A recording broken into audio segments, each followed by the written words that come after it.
Hello friends, welcome back to the many video guys and my YouTube channel guys. Today friend we are going to talk about guys how can we disable adaptive brightness setting in our Tecno phone. Guys, you want to disable your adaptive brightness in your Tecno phone. So then how to disable it today I will show you in this video. So before starting video fan, first of all go and subscribe the channel guys. Click the bell icon, like my video guys. So friends, now let's see how to disable adaptive brightness mode setting in our Tecno phone. Open your phone setting guys. After on phone setting guys, you can see this type of setting in your Tecno phone. So man, how to disable adaptive brightness. So as you can see guys, your display and brightness setting guys, tap here. Friends, you can see your adaptive brightness setting guys, tap here.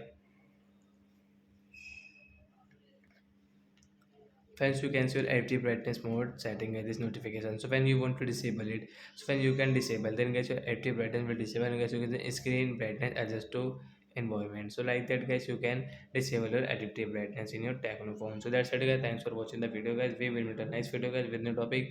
Before going, please go and like the video. Bye bye guys.